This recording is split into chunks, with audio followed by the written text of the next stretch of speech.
서울 도심의 높은 빌딩 꼭대기에 위치한 태강그룹 회장실. 강민혁 회장은 차창 너머로 빠르게 지나가는 서울의 아침 풍경을 무심히 바라봅니다.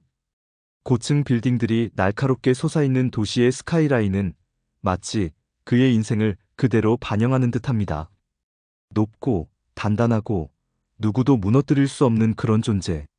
강신그룹의 검은색 고급 세단이 도심을 가로지를 때마다 사람들의 시선이 따라옵니다.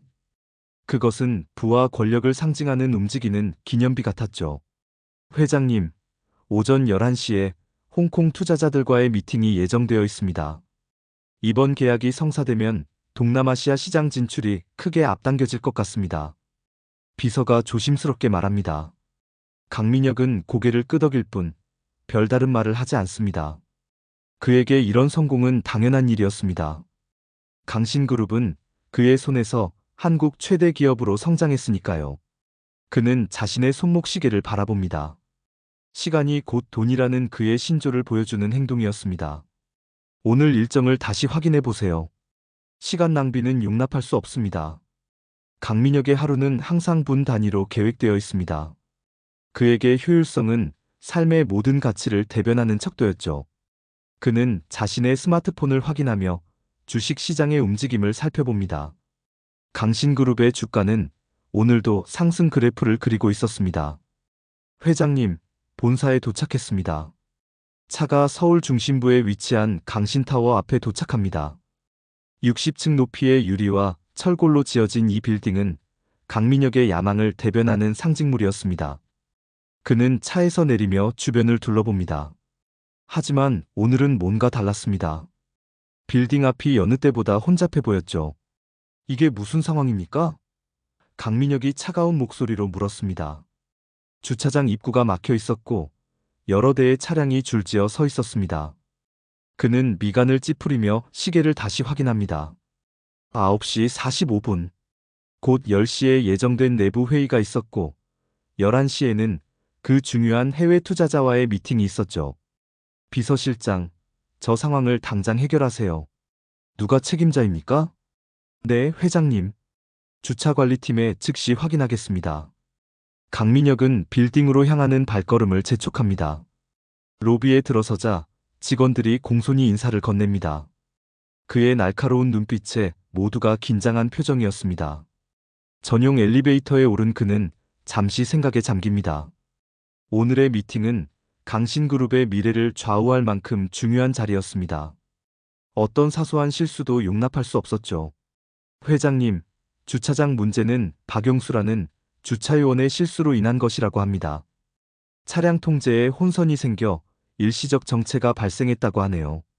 비서실장이 조심스럽게 보고합니다. 강민혁의 눈빛이 차갑게 빛났습니다. 그 사람, 지금 당장 내 사무실로 불러오세요. 회의실에 도착한 강민혁은 차분하게 자리에 앉습니다. 겉으로는 평온해 보였지만 내면에는 분노가 서서히 끓어오르고 있었습니다. 그에게 시간은 그 무엇보다 중요했으니까요. 회의는 예정대로 진행되었지만 그의 머릿속은 이미 다른 곳에 가 있었습니다. 회의가 끝나고 그의 사무실 문이 조심스럽게 열립니다. 이른이 넘어 보이는 노인이 주눅든 모습으로 들어섭니다. 허리가 약간 굽은 박용수는 낡은 유니폼을 입고 있었고 손은 긴장한 듯 떨고 있었습니다. 박용수 씨가 맞습니까? 강민혁의 질문은 마치 얼음 조각처럼 차갑게 떨어졌습니다. 네, 회장님. 제가 박용수입니다. 박용수의 목소리는 작고 흔들렸습니다. 수십 년간 일해온 경험에도 불구하고 강신그룹 회장 앞에서는 누구나 위축될 수밖에 없었죠. 특히 뭔가 잘못했다는 것을 알고 있을 때는 더욱 그랬습니다. 강민혁은 천천히 일어나 창가로 걸어갔습니다. 그의 뒷모습은 위압적이었고 방 안에는 무거운 침묵이 내려앉았습니다. 오늘 아침에 무슨 일이 있었는지 설명해 보시죠. 그의 목소리는 감정이 배제된 채 냉정했습니다. 박용수는 떨리는 목소리로 대답합니다. 죄송합니다, 회장님. 갑자기 여러 차량이 동시에 들어오는 바람에 잠시 혼란이 있었습니다. 최선을 다했지만. 최선이라고요? 강민혁이 갑자기 돌아섭니다. 그의 눈빛에는 분노가 일렁였죠.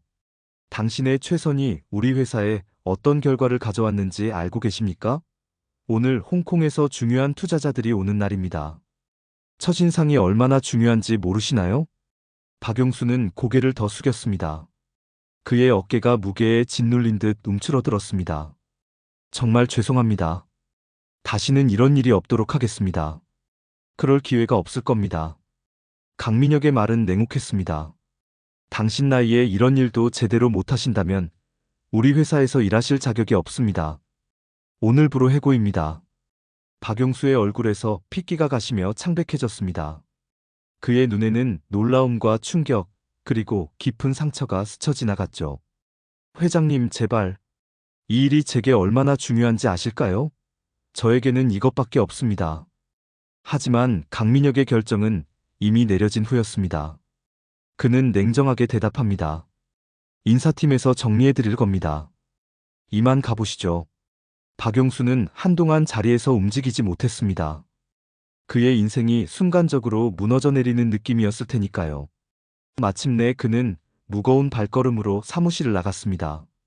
문이 닫히는 소리가 마치 시간을 가르는 것처럼 울렸습니다. 강민혁은 창가로 돌아가 아래를 내려다봅니다. 잠시 후 박용수가 건물에서 나오는 모습이 보였습니다. 노인은 어깨를 축 늘어뜨린 채 천천히 걸어가고 있었죠. 그 모습이 왠지 모르게 강민혁의 마음에 작은 불편함을 남겼지만 그는 곧 그 감정을 지워버렸습니다. 비즈니스에는 감정이 끼어들 여지가 없다고 항상 믿어왔으니까요. 회장님, 홍콩 투자자들이 도착했습니다. 비서의 목소리가 인터폰을 통해 들려왔습니다. 미팅룸으로 안내해 주세요. 곧 가겠습니다. 강민혁은 자신의 넥타이를 다시 한번 매만지고 양복 재킷에 주름을 정돈했습니다. 방금 전 있었던 일은 이미 그의 머릿속에서 사라졌죠. 그에게는 오직 비즈니스만이 중요했으니까요. 미팅은 예상대로 성공적이었습니다. 강민혁의 날카로운 협상 능력과 비전 제시는 투자자들을 설득하기에 충분했습니다. 이로써 강신그룹은 동남아시아 시장 진출에 큰 발판을 마련하게 되었죠. 회의가 끝나고 그는 만족감을 느끼며 사무실로 돌아왔습니다. 오늘 해고된 주차요원의 서류는 처리됐나요? 강민혁이 비서에게 물었습니다. 네, 회장님. 인사팀에서 이미 처리했습니다. 퇴직금은 규정대로 지급될 예정입니다. 강민혁은 고개를 끄덕이며 다음 일정을 확인했습니다. 그의 머릿속에는 이미 새로운 사업 계획들이 그려지고 있었죠. 박용수의 얼굴은 이미 그의 기억 속에서 희미해지고 있었습니다. 그날 밤, 강민혁은 평소보다 일찍 집으로 돌아왔습니다. 넓은 펜트하우스는 조용했고 도시의 불빛이 창문 너머로 빛나고 있었습니다. 그는 평소처럼 위스키 한 잔을 따라 창가에 서서 자신이 일궈낸 제국을 내려다봅니다. 오늘의 성공을 자축하는 순간이었죠. 하지만 어째서인지 그날 밤 강민혁은 쉽게 잠들지 못했습니다. 침대에 누워 천장을 바라보며 생각에 잠겼습니다. 문득 박용수의 슬픈 눈빛이 떠올랐지만 그는 곧 그 생각을 떨쳐버렸습니다. 비즈니스는 비즈니스일 뿐이라고 자신에게 되뇌었죠. 결국 강민혁은 잠에 들었지만 그의 꿈속으로 어린 시절의 기억이 스며들기 시작했습니다. 오랫동안 잊고 있었던 혹은 억눌러 두었던 기억이 서서히 되살아나고 있었습니다. 제2장. 강민혁의 꿈은 마치 오래된 영화의 한 장면처럼 선명했습니다. 7살 무렵의 자신이 학교 앞 횡단보도를 건너고 있었죠. 봄날에 따스한 햇살이 내리쬐던 그날, 어린 민혁은 학교에서 받은 상장을 들고 신이 나 있었습니다. 횡단보도의 초록불이 깜빡이기 시작했지만 그는 자신의 작은 성취에 기뻐 주변을 제대로 살피지 않았습니다. 그때였습니다. 빨간색 승용차가 신호를 무시하고 속도를 줄이지 않은 채 달려오고 있었습니다. 어린 민혁은 공포에 질려 그 자리에 얼어붙고 말았죠. 모든 것이 슬로우 모션으로 진행되는 것 같았습니다. 자동차의 경적 소리, 주변 사람들의 비명, 그리고 누군가가 자신을 향해 달려오는 모습. 그리고 갑자기 누군가의 강한 팔이 그를 감싸 안았습니다. 그 순간 민혁은 땅에 내동댕이 쳐졌고 옆에서는 자동차 타이어가 끼익하는 소리와 함께 급정거를 했습니다. 민혁을 구해준 사람은 도로에 쓰러져 있었고 무릎에서는 피가 흘렀습니다. 하지만 그 사람은 민혁에게 괜찮냐고 먼저 물었죠. 젊은 남자의 얼굴이 흐릿하게 보였습니다. 그리고 주변에서는 사람들이 몰려들기 시작했습니다. 아! 강민혁은 식은땀을 흘리며 벌떡 일어났습니다. 침대 시트는 땀으로 젖어 있었고 그의 심장은 마치 달리기 경주를 한 것처럼 빠르게 뛰고 있었습니다. 시계를 보니 새벽 3시였습니다. 그는 떨리는 손으로 물 한 잔을 따라 마셨습니다. 그 꿈이라니. 강민혁이 중얼거렸습니다. 어린 시절의 그 사고는 그가 오랫동안 잊고 있었던 기억이었습니다. 당시 어떤 낯선 사람이 자신의 목숨을 구해주었다는 사실은 알고 있었지만 너무 오래된 일이라 그 사람의 얼굴조차 기억나지 않았죠. 그리고 그 뒤로는 그 일에 대해 별로 생각해 본 적도 없었습니다. 강민혁은 다시 잠을 청하려 했지만 꿈속의 기억이 머릿속을 맴돌았습니다. 그 사고 이후 부모님은 그를 더욱 엄격하게 키웠습니다. 네가 살아남은 것은 큰 행운이야. 그러니 평범하게 살아서는 안 돼. 라는 말을 자주 들었죠. 그리고 그는 그 말을 가슴 깊이 새기며 살아왔습니다. 성공을, 그리고 오직 성공만을 좇으며.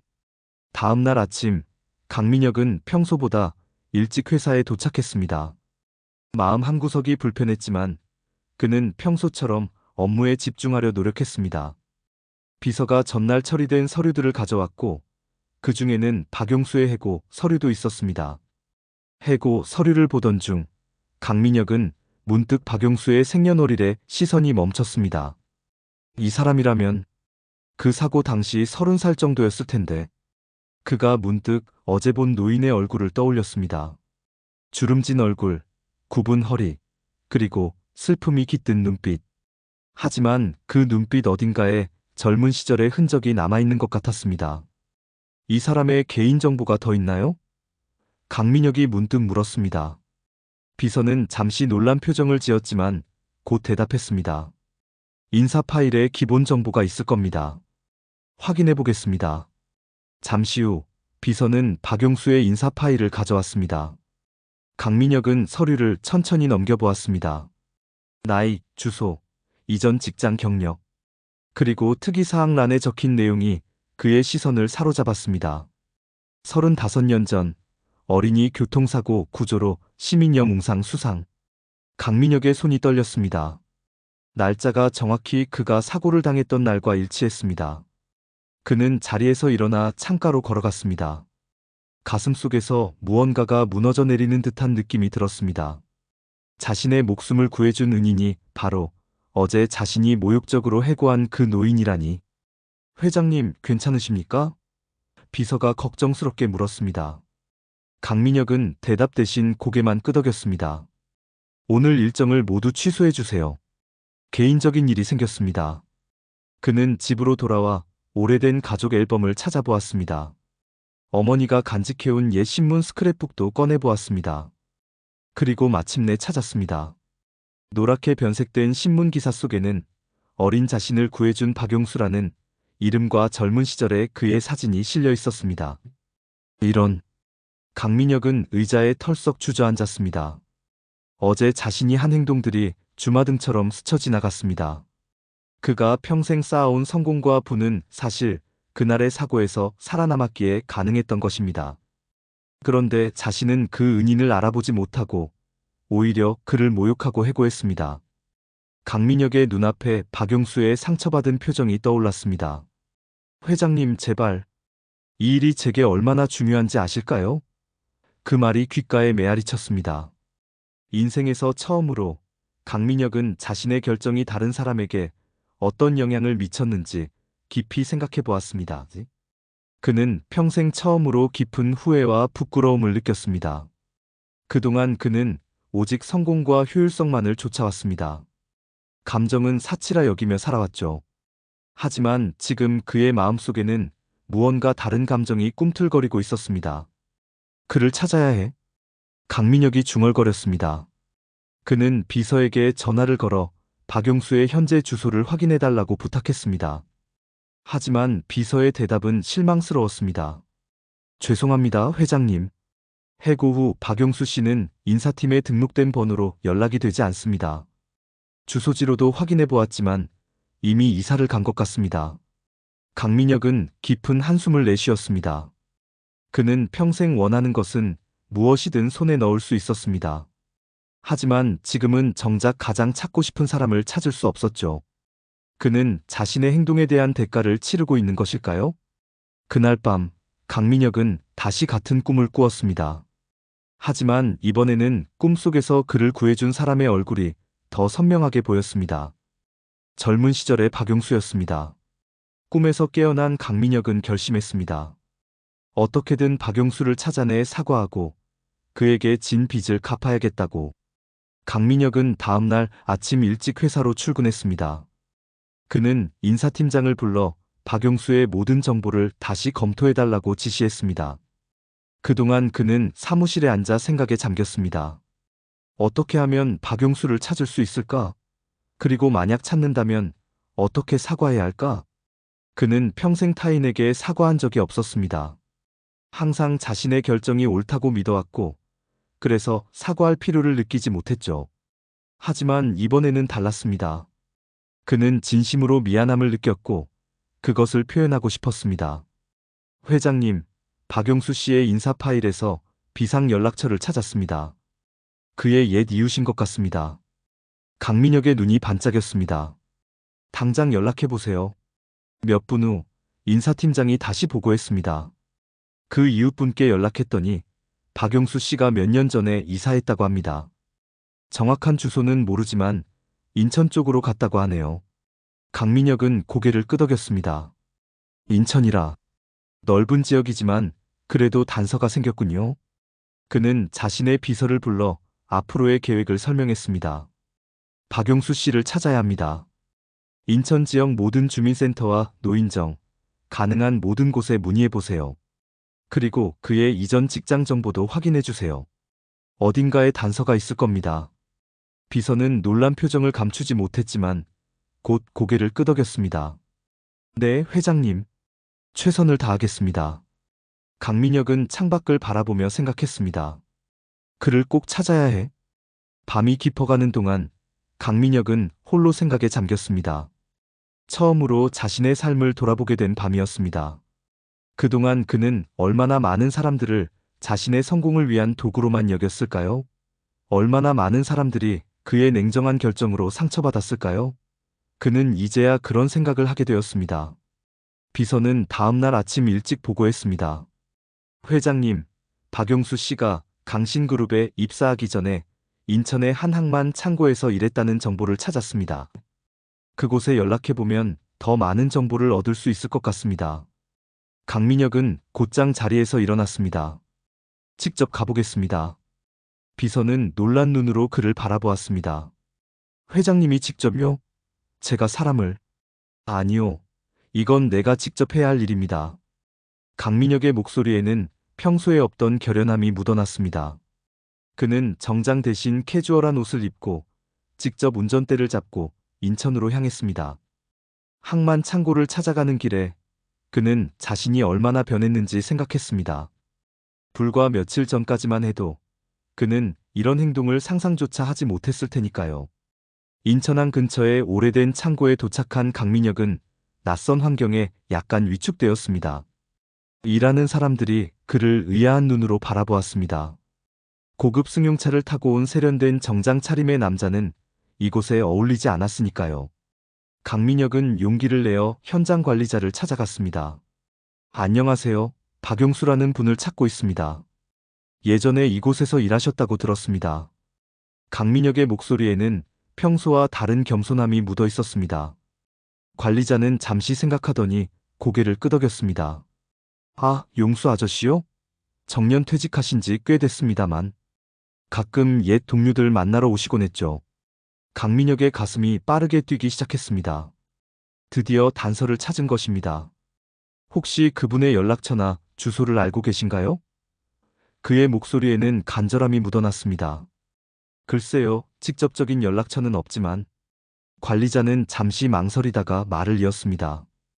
인천 연안부두 근처에 바다 경로당이란 곳이 있습니다.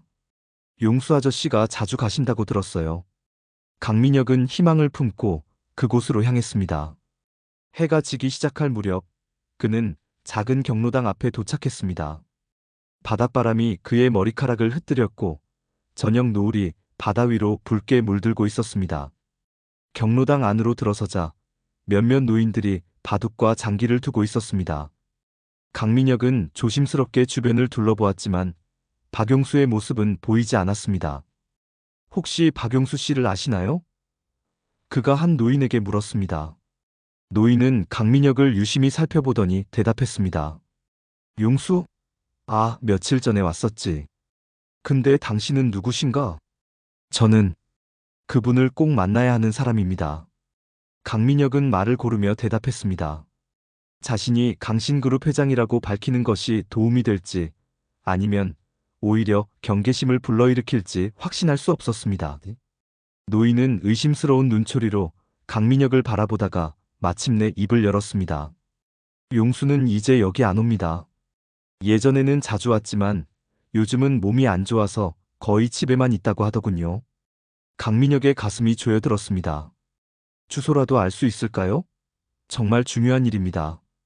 노인은 한참을 망설이다 자리에서 일어났습니다. 따라오시오. 그는 강민혁을 경로당 한쪽 구석으로 데려갔습니다. 벽에는 오래된 사진들이 걸려 있었고 그 중에는 젊은 시절의 박용수도 있었습니다. 해안가에서 동료들과 함께 찍은 사진이었죠. 용수는 좋은 사람이요. 평생 남을 위해 살아온 사람이지. 노인이 말했습니다. 요즘은 인천 논현동의 작은 단칸방에서 혼자 지낸다고 들었소. 구체적인 주소는 모르지만 새마을 시장 근처라고 했던 것 같소. 강민혁은 감사의 인사를 전하고 그곳을 나섰습니다. 어둠이 내리기 시작했지만 그는 포기할 수 없었습니다.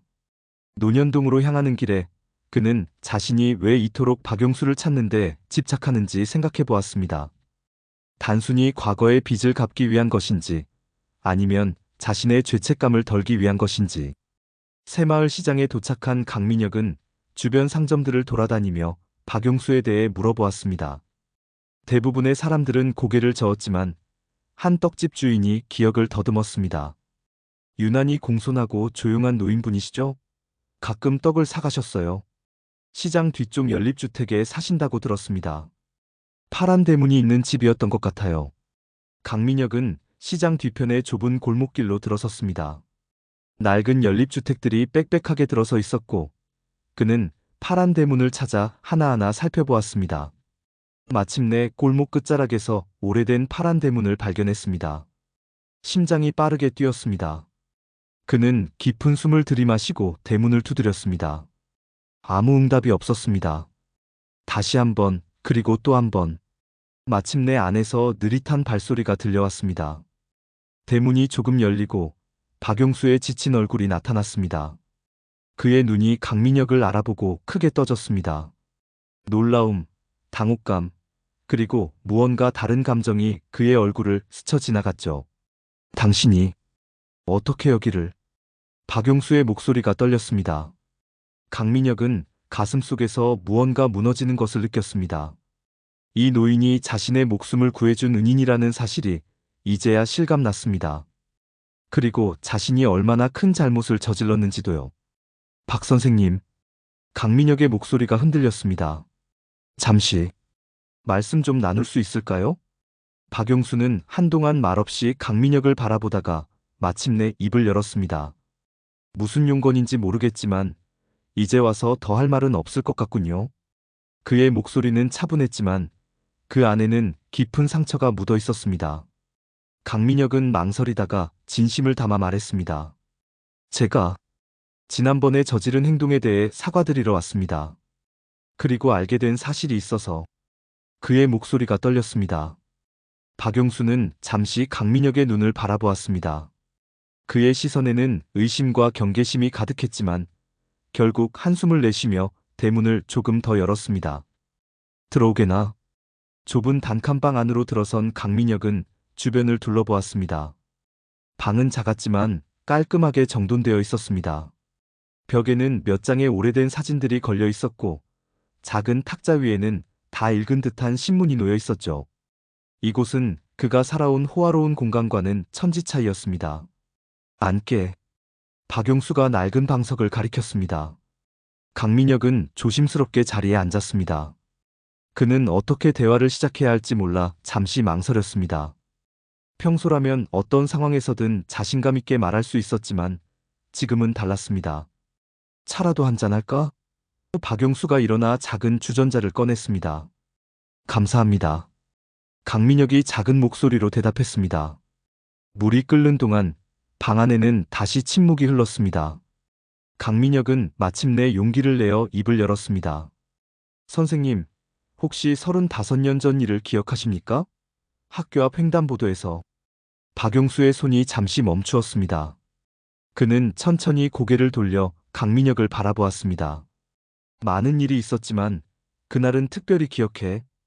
어떻게 알았지? 강민혁은 깊은 숨을 내쉬었습니다. 그날, 그 아이가 바로 저였습니다. 박용수의 눈이 크게 떠졌습니다. 그는 한동안 말을 잇지 못했습니다. 마침내 그가 중얼거렸습니다. 그랬군. 그 아이가. 네, 그랬습니다. 강민혁의 목소리가 떨렸습니다. 선생님께서 제 목숨을 구해주셨어요. 그런데 저는 그것도 모르고. 박용수는 자리에서 일어나 창가로 걸어갔습니다. 그의 뒷모습에서 오랜 세월의 무게가 느껴졌습니다. 세상은 참 아이러니하구나. 내가 구한 아이가 나를 해고한 사람이라니. 강민혁은 고개를 숙였습니다. 부끄러움과 후회가 그를 짓눌렀습니다. 정말 죄송합니다. 제가 얼마나 잘못했는지 이제야 깨달았습니다. 박용수는 다시 강민혁을 향해 돌아섰습니다. 그의 눈에는 이제 분노보다는 깊은 슬픔이 담겨 있었습니다. 사람을 살리는 건 한순간이지만 사람을 상처 입히는 말 한마디는 평생 가는 법이야. 네가 나를 해고한 것보다 그날 내게 했던 말들이 더 아팠다. 강민혁은 그날의 모욕적인 말들을 떠올리며 가슴이 아팠습니다. 제가 어떻게 사과드려야 할지, 어떻게 해야 이 잘못을 조금이라도 만회할 수 있을지 모르겠습니다. 박용수는 천천히 다시 자리에 앉았습니다. 그는 따뜻한 차를 2잔 따르며 말했습니다. 왜 그렇게 살아왔니? 너같이 성공한 사람이 왜 타인에게 그렇게 차갑고 냉정할 수 있는 거지? 강민혁은 자신의 삶을 되돌아보았습니다. 그가 이룬 모든 성공과 그 이면에 숨겨진 공허함을 생각했죠. 저는 성공만이 중요하다고 믿었습니다. 돈과 권력이 이 세상의 전부라고 생각했습니다. 그 과정에서 제가 어떤 사람이 되어가고 있는지는 생각하지 못했습니다. 그래서 나를 찾아온 거니? 양심의 가책 때문에? 박용수의 질문은 날카로웠습니다. 강민혁은 잠시 생각했습니다. 처음에는 그랬을지도 모릅니다. 하지만 지금은 진심으로 잘못을 바로잡고 싶습니다. 제가 어떻게 해야 할지 알려주세요. 박용수는 그를 유심히 바라보았습니다. 그의 눈에는 여전히 의심이 남아 있었지만 그 안에 작은 이해의 빛도 엿보였습니다. 돈으로는 해결할 수 없는 일도 있다는 걸 알아야 해. 진정한 사과는 행동으로 보여주는 거야. 강민혁은 고개를 끄덕였습니다. 제게 기회를 주신다면 제 행동으로 보여드리겠습니다. 밤이 깊어갔지만 두 사람의 대화는 계속되었습니다. 박용수는 자신의 인생 이야기를 들려주었습니다. 어려운 시절을 견디며 정직하게 살아온 그의 이야기에 강민혁은 깊은 감동을 받았습니다. 내가 그날 널 구한 것은 특별한 이유가 있어서가 아니었어. 그저 그때 내가 할 수 있는 일을 했을 뿐이지. 우리 모두는 서로에게 그런 존재가 되어야 한다고 생각해. 박용수의 말에는 삶의 지혜가 담겨 있었습니다. 강민혁은 처음으로 자신의 삶을 다른 시각에서 바라보게 되었습니다. 그가 중요하다고 생각했던 것들이 얼마나 공허한지, 그리고 정작 소중한 가치들을 얼마나 놓치고 살았는지를 깨달았습니다. 제가 다시 한번 기회를 드리겠습니다. 강민혁이 결심한 듯 말했습니다. 강신그룹으로 돌아와 주십시오. 이번에는 주차요원이 아닌 저의 특별 고문으로요. 하지만 박용수의 대답은 예상치 못한 것이었습니다. 고맙지만 사양하겠네. 난 그런 세계에 어울리지 않아. 게다가 내 제안은 진정한 변화가 아니야. 아직도 돈과 지위로 문제를 해결하려 하는구나. 박용수의 말은 강민혁의 가슴을 찔렀습니다. 그는 자신이 여전히 옛 방식으로 생각하고 있었다는 사실을 깨달았습니다. 자리에서 일어나 창밖을 바라보니 어느새 날이 밝아오고 있었습니다. 밤새 대화를 나눈 것이었죠. 이해합니다. 강민혁은 천천히 고개를 끄덕였습니다. 그럼 제가 어떻게 하면 좋을까요? 박용수는 따뜻한 미소를 지었습니다. 그것은 강민혁이 처음 보는 표정이었죠. 정답은 네 안에 있어. 네가 진정으로 변하고 싶다면 스스로 그 길을 찾아야 해. 강민혁은 잠시 생각에 잠겼습니다. 그의 머릿속에서는 여러 생각들이 교차했습니다. 마침내 그는 결심한 듯 말했습니다. 제가 진심으로 사과드립니다. 저는 당신께 너무 큰 빚을 졌습니다. 그날 당신이 아니었다면 저는 이 세상에 없었을 겁니다. 박용수는 그의 눈을 똑바로 바라보았습니다. 내가 널 구한 건 의무도 아니고 대가를 바란 것도 아니야. 하지만 네가 그런 식으로 사람을 대하며 살아온 게 안타깝다. 강민혁의 눈에 눈물이 고였습니다. 그는 평생 눈물을 보인 적이 없었습니다. 감정을 드러내는 것은 약함의 표시라고 여겼으니까요. 하지만 지금 그의 마음속 깊은 곳에서 무언가 무너지고 있었습니다. 잘못했습니다. 그의 목소리는 떨렸습니다. 정말 잘못했습니다. 박용수는 따뜻한 손길로 강민혁의 어깨를 토닥였습니다. 용서받기 위해 사과하는 게 아니라 진심으로 잘못을 깨달았기 때문에 사과하는 거야. 그 차이를 이해하니? 강민혁은 고개를 끄덕였습니다. 그는 처음으로 자신의 행동이 타인에게 어떤 영향을 미치는지 깊이 생각해 보았습니다. 자신이 해고한 것이 박용수 한 사람만이 아니었다는 사실을 깨달았죠. 얼마나 많은 사람들을 그렇게 무시하고 상처 주었을까? 제가 어떻게 해야 진정한 변화를 보여드릴 수 있을까요? 강민혁이 진심으로 물었습니다. 박용수는 생각에 잠겼다가 말했습니다. 내게 보여주려 하지 마. 내 자신과 내 주변 사람들에게 보여줘. 진정한 변화는 일상에서 시작되는 거야. 강민혁은 고개를 끄덕였습니다. 그는 결심했습니다. 제가 돌아가서 많은 것을 바꾸겠습니다. 그리고 선생님을 다시 찾아뵐게요. 그때는 달라진 모습으로요. 박용수는 미소를 지었습니다. 기다리고 있겠네. 강민혁은 마지막으로 깊은 인사를 하고 박용수의 집을 나섰습니다. 아침 공기가 그의 폐부를 채웠고 어딘가 새로운 시작을 알리는 듯 했습니다. 그는 자신의 차에 올라타고 잠시 생각에 잠겼습니다. 그리고 결심했습니다. 이제 모든 것을 바꿀 시간이었습니다. 회사로 돌아온 강민혁은 즉시 경영진 회의를 소집했습니다. 모두가 그의 갑작스러운 행동에 의아해했지만 아무도 질문하지 않았습니다. 그들은 강민혁의 결정에 따르는 것에 익숙했으니까요. 오늘부터 우리 회사의 경영 방식을 크게 바꾸려 합니다. 강민혁의 선언에 회의실이 술렁였습니다. 우리는 너무 오랫동안 효율성과 이익만을 추구해왔습니다. 하지만 그 과정에서 가장 중요한 것을 잊고 있었습니다. 바로 사람입니다. 임원들은 서로를 바라보며 의아한 표정을 지었습니다. 이것은 그들이 알던 강민혁 회장의 모습이 아니었으니까요. 첫째, 모든 직원의 근무 환경을 개선하겠습니다. 둘째, 부당하게 해고된 직원들의 케이스를 재검토하겠습니다. 셋째, 우리 회사의 사회적 책임을 강화하겠습니다. 한 임원이 조심스럽게 손을 들었습니다. 회장님, 이런 변화가 갑자기 왜? 강민혁은 미소를 지었습니다. 평소에는 볼 수 없었던 따뜻한 미소였습니다. 제가 중요한 깨달음을 얻었습니다. 진정한 성공은 숫자나 차트에 있는 것이 아니라 우리가 얼마나 많은 사람들의 삶을 긍정적으로 변화시켰느냐에 달려 있다는 것을요. 그날부터 강신그룹에는 변화의 바람이 불기 시작했습니다. 직원들은 처음에는 의아해했지만 점차 그 변화를 체감하기 시작했습니다. 강민혁은 매일 아침 직원들과 함께 식사를 하며 그들의 이야기를 들었습니다. 그는 진심으로 그들의 생각과 의견을 존중했습니다. 특히 그는 회사의 가장 낮은 직급에서 일하는 직원들에게 더 많은 관심을 기울였습니다. 청소부, 경비원, 주차요원들의 작업 환경을 직접 점검하고 개선점을 찾았죠. 그들의 얼굴에서 놀라움과 감사의 표정을 볼 때마다 강민혁은 자신이 옳은 길을 가고 있음을 느꼈습니다. 어느 날 그는 직원들의 제안을 듣는 열린 회의를 시작했습니다. 직급에 상관없이 누구나 참여할 수 있는 자리였죠.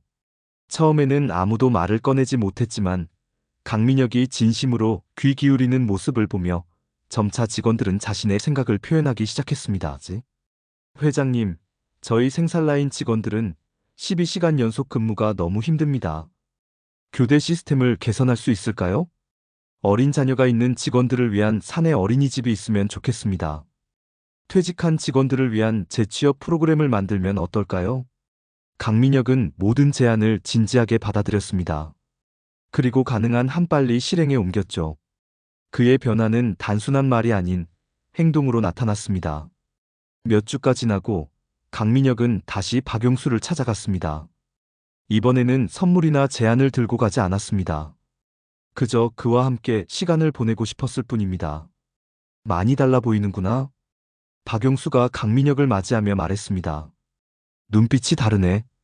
강민혁은 미소를 지었습니다. 많은 것을 바꾸고 있습니다. 아직 부족하지만 하나씩 나아가고 있어요. 두 사람은 오래된 친구처럼 이야기를 나누었습니다. 강민혁은 자신이 시작한 변화들에 대해 이야기했고, 박용수는 진심 어린 조언을 건넸습니다. 그들 사이에는 이제 진정한 존중과 이해가 자리 잡고 있었습니다. 사실 우리 회사가 새로운 사회공헌 프로젝트를 계획하고 있습니다. 강민혁이 조심스럽게 말을 꺼냈습니다. 저소득층 노인분들과 어려운 환경의 어린이들을 돕는 사업이에요. 선생님의 조언을 듣고 싶습니다. 박용수는 눈을 반짝이며 들었습니다. 그런 일이라면 기꺼이 도울 수 있겠구나. 강민혁은 행복한 미소를 지었습니다. 그는 이제 단순히 박용수의 용서를 구하는 것을 넘어 그와 함께 의미 있는 일을 하고 싶었습니다. 그리고 그것이 진정한 사과의 방법이라는 것을 깨달았죠.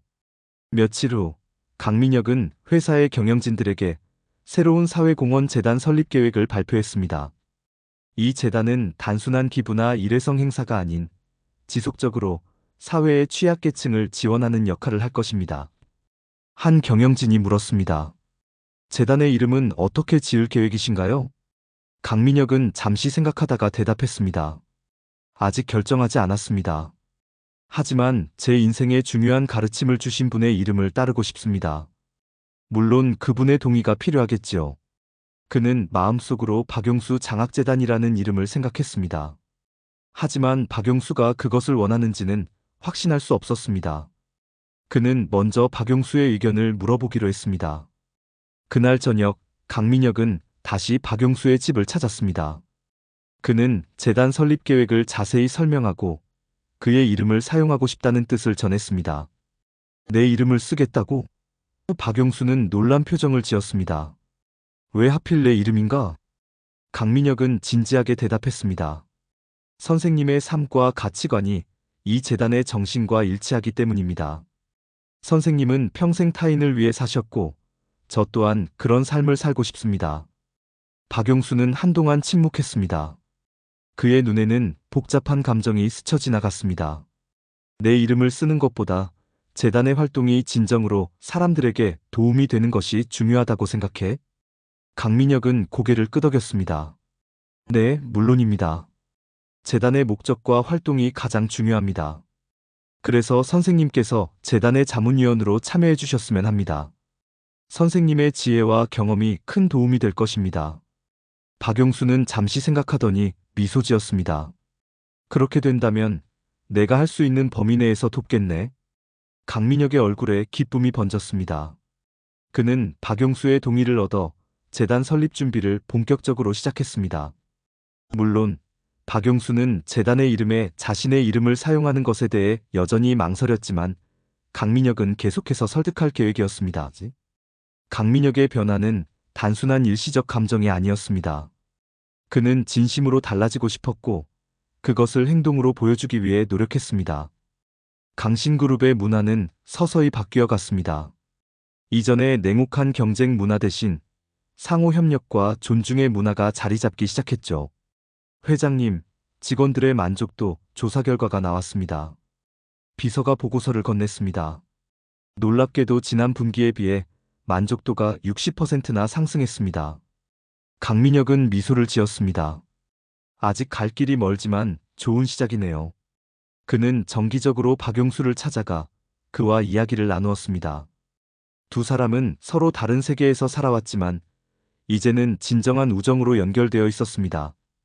박용수의 지혜와 경험은 강민혁에게 새로운 시각을 제공했고 강민혁은 그의 말에 귀 기울였습니다. 재단 설립 준비가 한창이던 어느 날 강민혁은 오랜만에 하루를 쉬고 박용수와 함께 인천 앞바다를 걷기로 했습니다. 바닷바람이 불어오는 해안가를 거닐며 두 사람은 깊은 대화를 나누었습니다. 요즘 회사는 어떠니? 박용수가 물었습니다. 강민혁은 잠시 생각에 잠겼다가 대답했습니다. 많이 달라졌습니다. 처음에는 저만 변하려고 했는데 주변 사람들도 조금씩 변하더군요. 물론 쉬운 일은 아닙니다. 수십 년간 쌓아온 문화를 바꾸는 것이니까요. 박용수는 고개를 끄덕였습니다. 변화는 시간이 걸리는 법이지. 특히 오래된 습관을 바꾸는 건 더 어렵고. 하지만 진정성을 가지고 꾸준히 노력하면 불가능한 일은 없어. 강민혁은 바다를 바라보며 말했습니다. 가끔은 제가 정말 변할 수 있을지 의문이 들 때도 있습니다.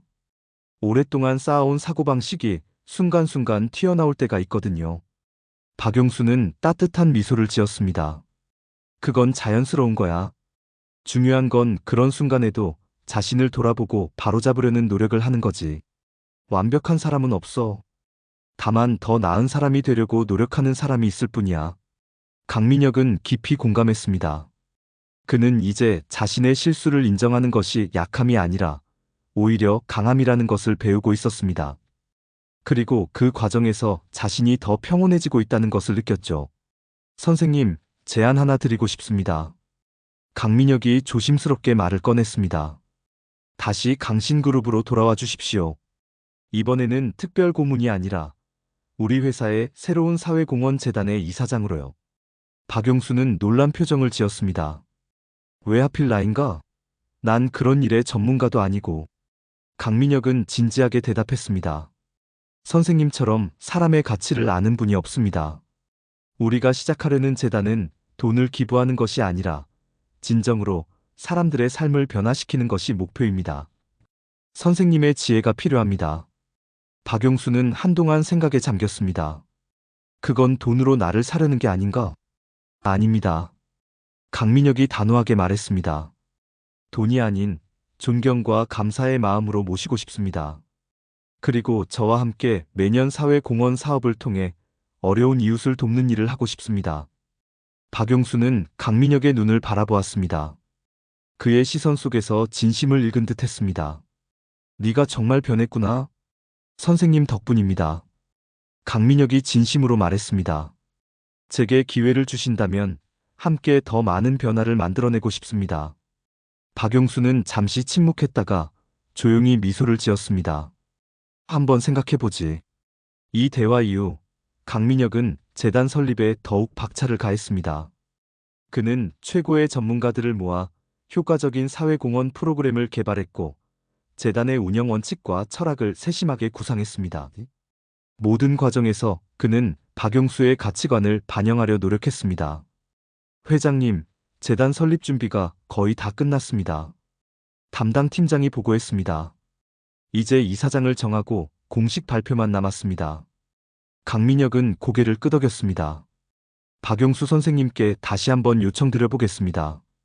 며칠 후 박용수는 강민혁에게 연락해 왔습니다. 그는 제안을 수락했지만 한 가지 조건을 제시했습니다. 나는 이사장 같은 거창한 직함은 필요 없어. 그냥 평범한 자문위원으로 참여하고 싶네. 그리고 재단의 이름에 내 이름을 넣지 말게. 중요한 건 사람이지 이름이 아니야. 강민혁은 그의 뜻을 존중했습니다. 하지만 마음속으로는 다른 계획을 세우고 있었습니다. 그는 박용수의 정신과 가치를 기리는 방법을 찾고 싶었습니다. 몇 달이 지나고 강신그룹의 사회공헌재단 설립 발표의 날이 다가왔습니다. 강민혁은 박용수에게 특별 초대장을 보냈습니다. 꼭 와주세요. 중요한 날입니다. 발표회장은 화려하지 않지만 의미 있게 꾸며졌습니다. 많은 언론과 사회 인사들이 참석했고 모두가 강신그룹의 새로운 변화에 주목하고 있었습니다. 강민혁이 단상에 올라 마이크를 잡았습니다. 오늘 우리는 새로운 시작을 알리기 위해 모였습니다. 강신그룹은 그동안 경제적 성장과 발전에만 집중해왔습니다. 하지만 이제 우리는 더 큰 가치를 향해 나아가려 합니다. 그는 잠시 호흡을 고르고 계속했습니다. 저는 최근 인생에서 중요한 깨달음을 얻었습니다. 진정한 성공이란 단순히 부와 권력을 쌓는 것이 아니라 얼마나 많은 사람들의 삶을 긍정적으로 변화시켰느냐에 달려 있다는 것을요. 청중들은 그의 말에 귀를 기울였습니다. 강민혁의 눈은 객석에 앉아 있는 박용수를 찾았습니다. 그는 조용히 미소 지으며 강민혁을 바라보고 있었습니다. 오늘 우리가 발표하는 재단의 이름은 박용수 장학재단입니다. 객석에서 박용수의 표정이 변했습니다. 그의 눈에는 놀라움과 당혹감이 어렸습니다. 강민혁은 그를 향해 미소 지었습니다. 제가 이런 결정을 내린 데에는 특별한 이유가 있습니다. 바로 이분 때문입니다. 강민혁은 박용수를 가리켰습니다. 이분은 35년 전 자신의 목숨을 걸고 한 어린아이를 구해주셨습니다. 그 아이가 바로 저였습니다. 회장에서 놀라움의 웅성거림이 일었습니다. 언론인들은 재빨리 카메라를 박용수에게 돌렸고 그는 갑작스러운 관심에 당황한 듯 했습니다. 그리고 얼마 전 제가 무지하고 오만한 태도로 이분을 해고했습니다.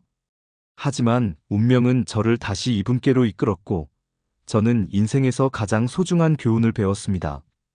강민혁의 목소리가 미세하게 떨렸습니다. 사람이 가장 중요하다는 것을요. 강민혁은 단상에서 내려와 박용수에게 다가갔습니다. 그는 노인 앞에 정중히 고개를 숙였습니다. 박용수 선생님, 이 재단의 이사장을 맡아주시겠습니까? 우리가 함께 더 많은 사람들의 삶을 변화시켰으면 합니다. 박용수는 자리에서 일어났습니다. 그의 얼굴에는 복잡한 감정이 교차했습니다. 잠시 침묵이 흐른 후 그는 강민혁의 손을 잡았습니다. 함께하겠네. 회장에서는 뜨거운 박수가 터져나왔습니다. 이날의 장면은 다음 날 모든 신문과 뉴스의 헤드라인을 장식했습니다. 재벌 회장의 인생을 바꾼 주차요원, 강신그룹, 새로운 사회공헌의 길을 열다. 박용수 장학재단은 출범과 동시에 큰 주목을 받았습니다. 강민혁은 첫 사업으로 저소득층 노인들을 위한 주거 지원 프로그램을 시작했습니다. 또한 교육기회가 부족한 아이들을 위한 장학제도도 마련했죠. 회장님, 재단 활동에 대한 국민들의 반응이 매우 긍정적입니다. 비서가 보고했습니다. 특히 박용수 이사장님의 진정성 있는 모습이 많은 사람들에게 감동을 주고 있습니다. 강민혁은 미소를 지었습니다. 선생님은 항상 진심이셨으니까요. 저도 이제 그 길을 배우고 있습니다. 박용수는 재단 활동에 온 마음을 다했습니다. 그는 자신과 비슷한 처지의 노인들을 직접 찾아가 이야기를 들었고 그들의 필요에 맞는 지원 방안을 제안했습니다. 아이들과 만날 때면 그는 마치 자신의 손주들을 대하듯 따뜻하게 대했습니다. 강민혁도 바뀌었습니다.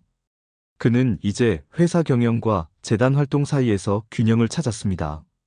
직원들은 그의 변화를 체감했고 회사의 분위기도 훨씬 더 인간적이고 따뜻해졌습니다. 어느 날 재단 사무실에서 박용수와 강민혁은 새로운 프로젝트를 논의하고 있었습니다. 저소득층 아이들을 위한 멘토링 프로그램이었죠. 선생님 감사합니다. 갑자기 강민혁이 말했습니다.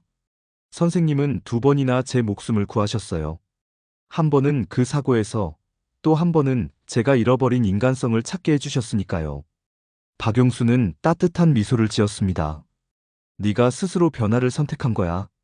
나는 그저 옆에서 지켜봤을 뿐이지. 그때 젊은 직원 하나가 사무실로 들어왔습니다. 이사장님, 새로운 장학생들이 도착했습니다.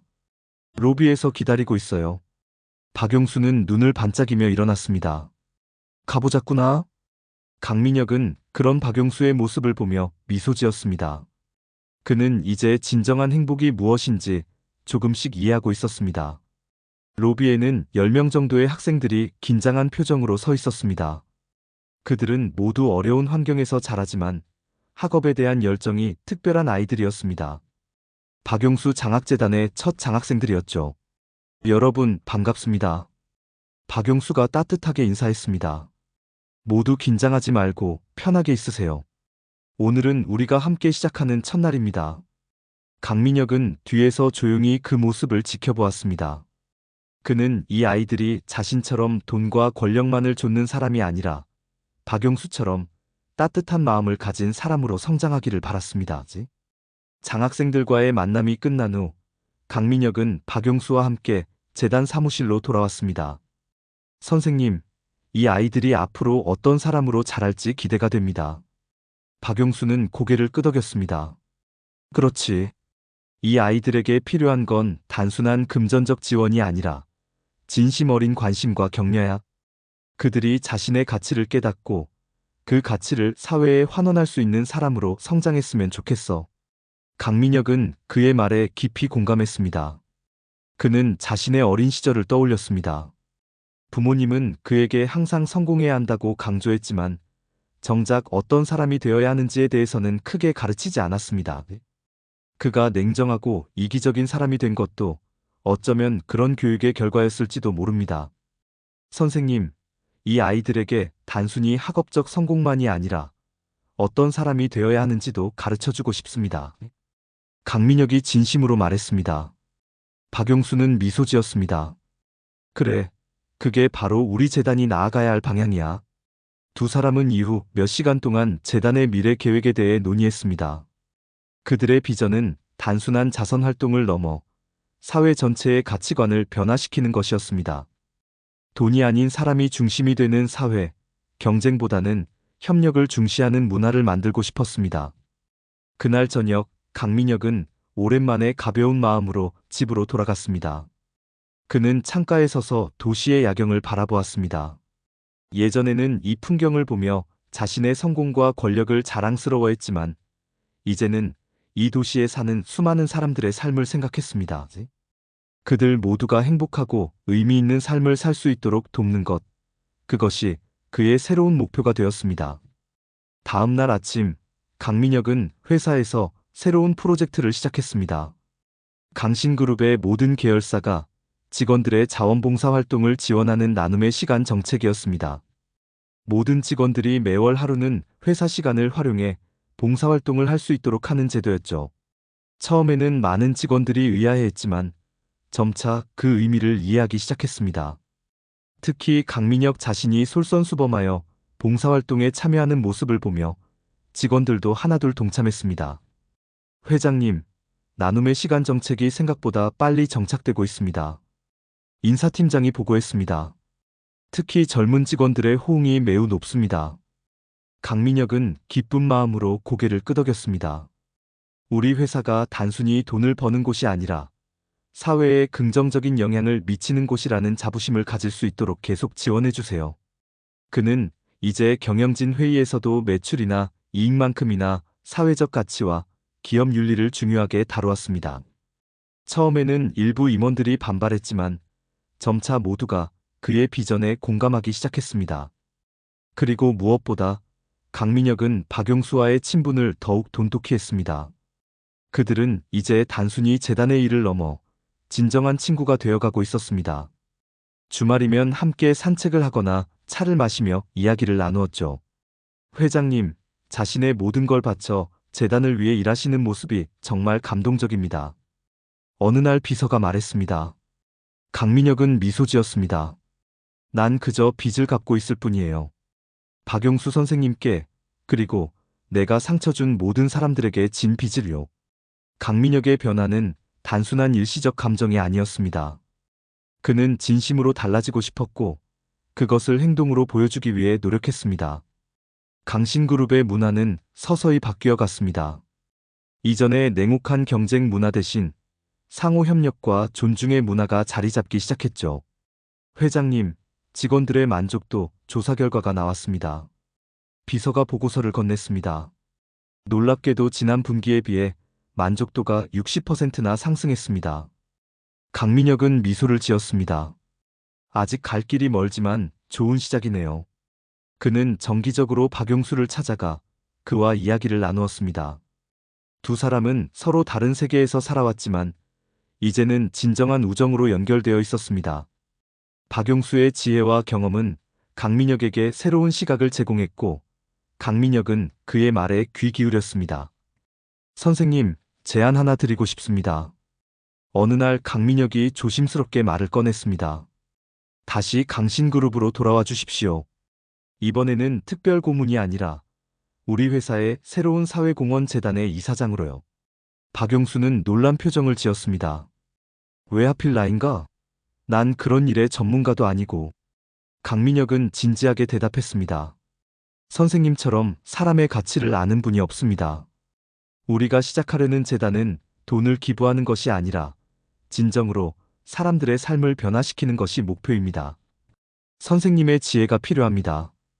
박용수는 한동안 생각에 잠겼습니다.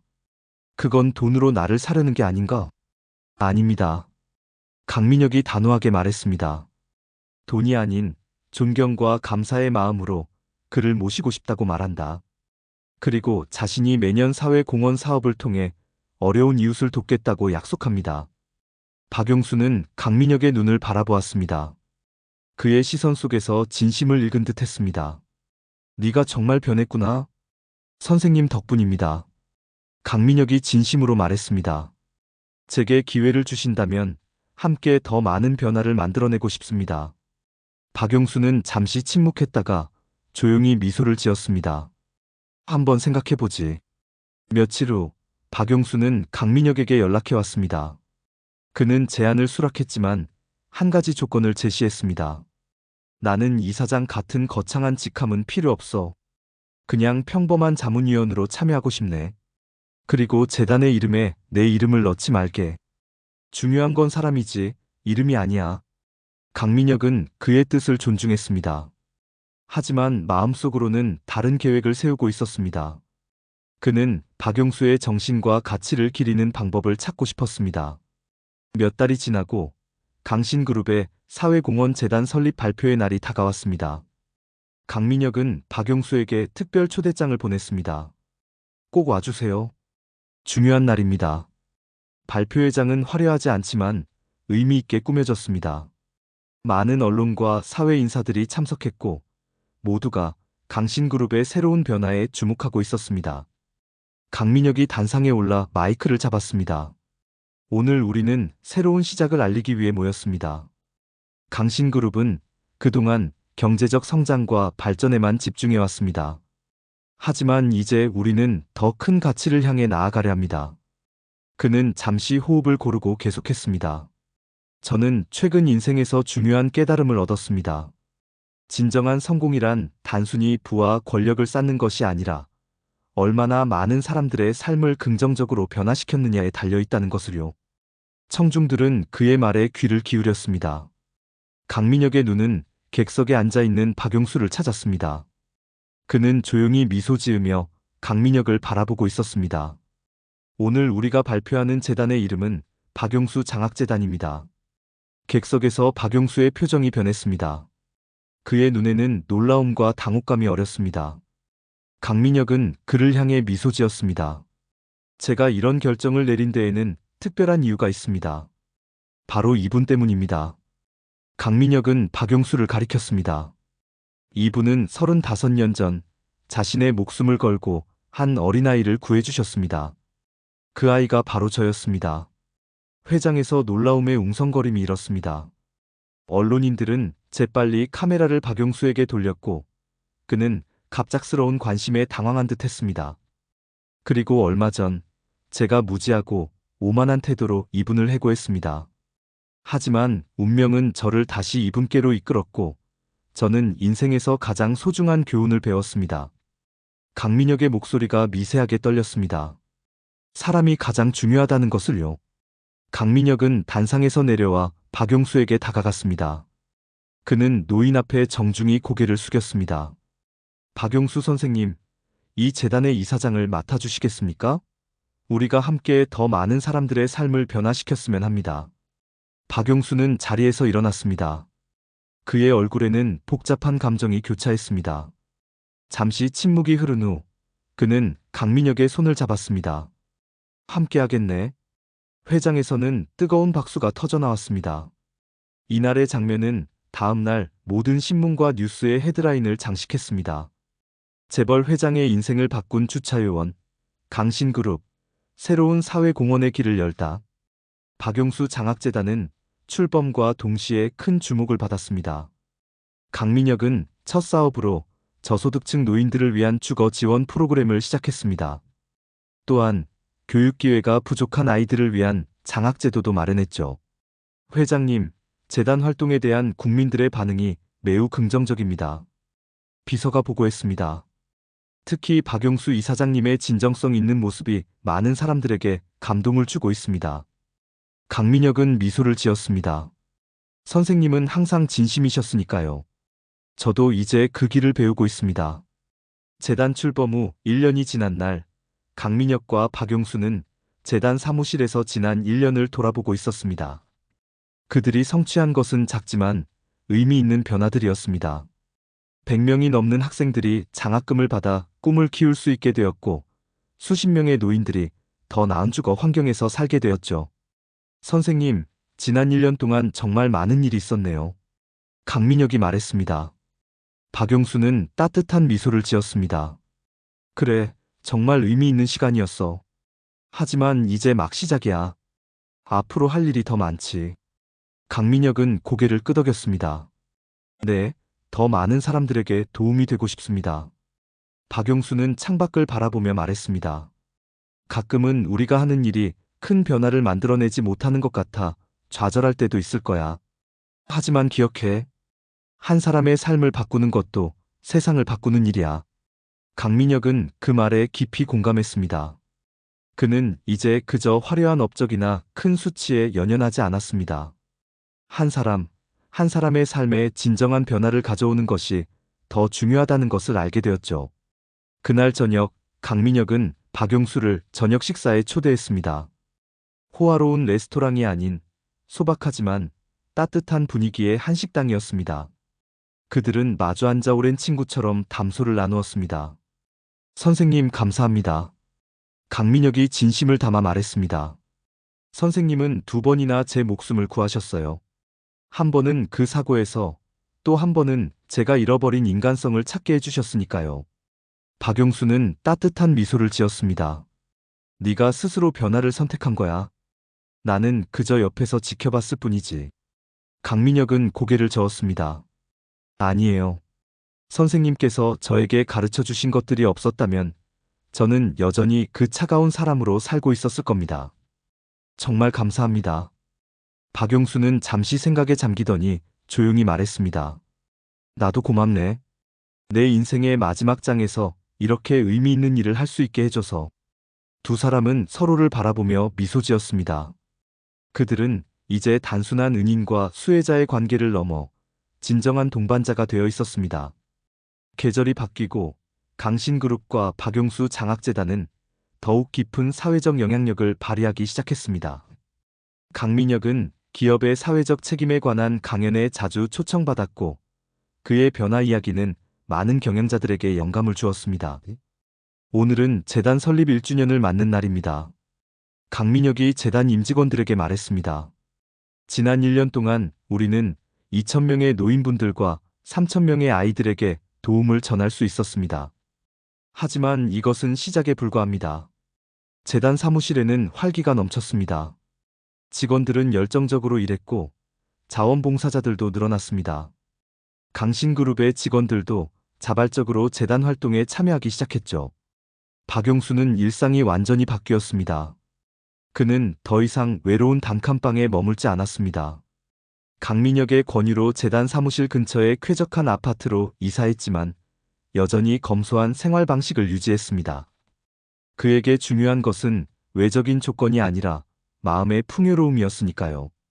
이사장님, 오늘은 새로운 장학생들이 찾아옵니다.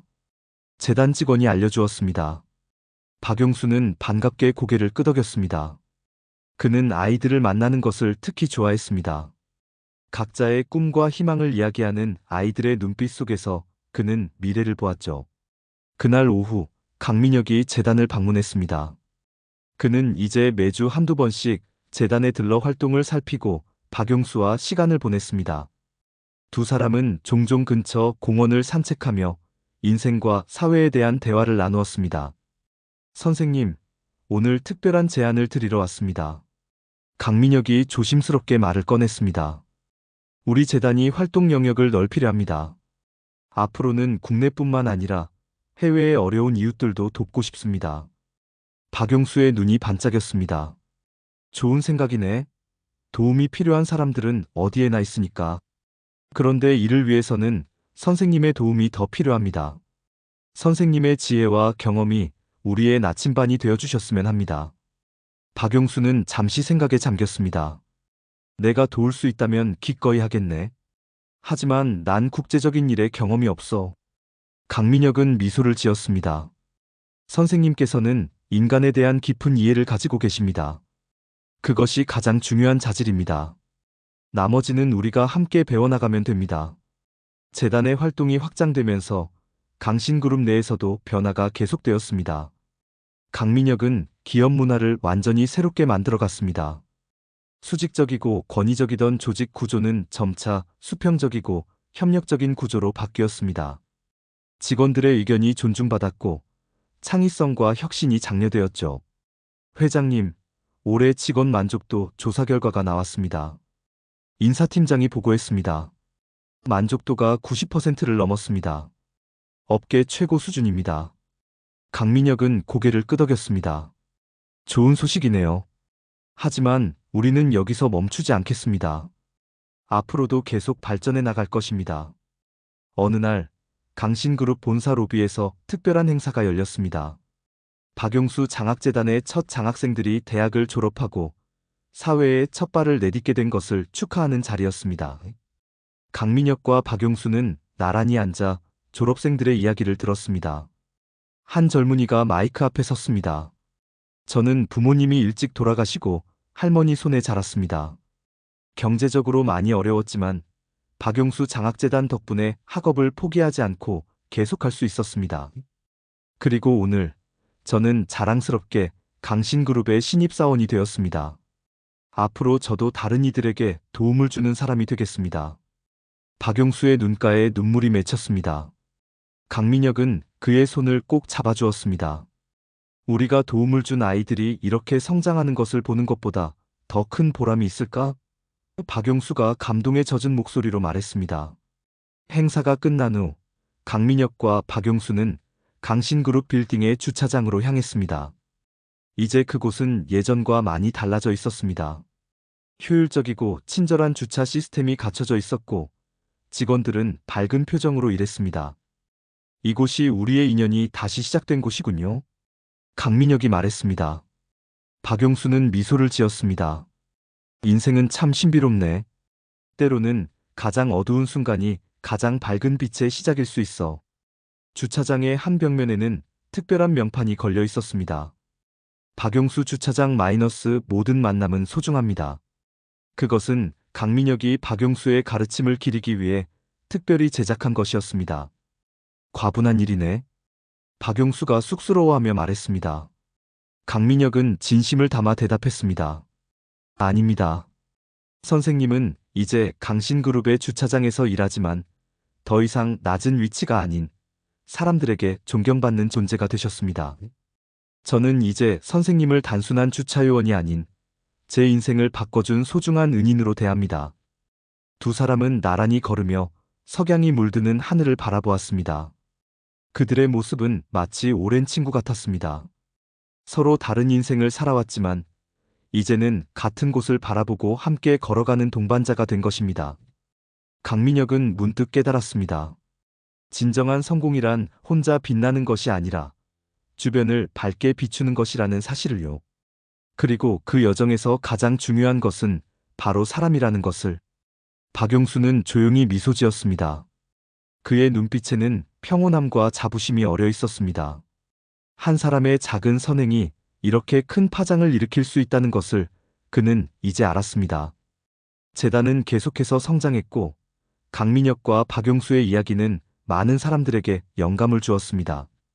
그들은 자신들의 이야기가 단순한 개인적인 경험을 넘어 사회 전체의 작은 변화의 씨앗이 되기를 바랐습니다. 몇 년 후 강신그룹은 한국에서 가장 존경받는 기업 중 하나가 되었습니다. 그것은 단순히 경제적 성공 때문이 아니라 기업으로서의 사회적 책임을 다하고 진정한 가치를 추구했기 때문이었습니다. 그리고 그 모든 변화의 시작은 한 노인과 한 기업인의 만남이었습니다. 운명적인 만남이 두 사람의 삶을 바꾸었고 그 변화는 더 많은 사람들에게 퍼져나갔습니다. 두 사람의 서로 다른 인생이 만나 만들어낸 이 아름다운 이야기는 앞으로도 많은 사람들에게 영감과 희망을 전해줄 것입니다. 그리고 그것이야말로 가장 값진 유산일 것입니다.